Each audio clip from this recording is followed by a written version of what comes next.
BNP সহ বিভিন্ন রাজনৈতিক দলের প্রতিনিধিদের সাথে জাতিসংঘ মহাসচিবের বৈঠক সম্পর্কে আরো জানাতে হোটেল ইন্টারকন্টিনেন্টাল থেকে যুক্ত হচ্ছেন আমাদের সাথে নাফিউল ইসলাম লিংকন। বৈঠকের সবশেষ খবর জানতে চাইবো। ইতিমধ্যে শুরু হয়ে গেছে, সেটি জেনেছি।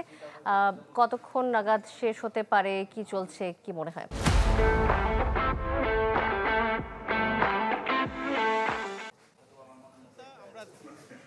দেখেছি দুপুর ১টার সময় থেকে এই নির্ধারিত মিটিংটি শুরু হয়ে গেছে এবং যাতে অংশ নিয়েছেন বিএনপির মহাসচিব মির্জা ফখরুল ইসলাম আলমগীর এবং বিএনপির স্থায়ী কমিটির সদস্য সালাউদ্দিন আহমেদ, এছাড়া জামাতের নায়েবে আমির অর্থাৎ সেক্রেটারি জেনারেল, এছাড়া তাদের আরও বেশ কয়েকটি রাজনৈতিক দল যেমন এবি পার্টির ব্যারিস্টার ফুয়াদ, এছাড়া বেশ কয়েকটি রাজনৈতিক দলের নেতাকর্মীরা এবং প্রতিনিধিরা কিন্তু এই বৈঠকে অংশ নিয়েছেন। আমরা সাধারণত দেখেছি যে জাতিসংঘের মহাসচিব ঢাকায় আসার পর থেকে কিন্তু তিনি ব্যস্ত সময় পার করছেন। গতকালকে তিনি কক্সবাজার থেকে এসেছেন এবং আজকের এটি সর্বোচ্চ গুরুত্ব দেওয়া হচ্ছে বিএনপি সহ রাজনৈতিক দলগুলোর সঙ্গে বৈঠকে।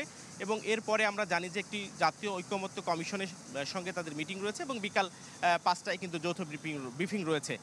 সেক্ষেত্রে এখন যে মিটিংটি চলছে তাতে আমরা যখন বিএনপি সহ অন্যান্য রাজনৈতিক দলের নেতারা এই ইন্টারকন্টিনেন্টাল এই মিটিংয়ের উদ্দেশ্যে আসেন তখন তাদের সঙ্গে কথা বলেছি। তারা বিভিন্নভাবে বোঝানোর চেষ্টা করেছেন যে এই আগামীতে যে বাংলাদেশের নির্বাচন এসে যাচ্ছে এবং সেই নির্বাচনে সব দলের অংশগ্রহণ সহ বাংলাদেশে একটি শান্তিপূর্ণ পরিবেশ বজায় রাখার ক্ষেত্রে যে ধরনের ভূমিকা থাকা দরকার জাতিসংঘ এবং আমাদের দেশের অভ্যন্তরীণ পরিবেশ নিয়ে এবং সংস্কারগুলো নিয়েও কিন্তু জাতিসংঘ মহাসচিবের সঙ্গে কথা বলবেন বলে আমরা জেনেছি।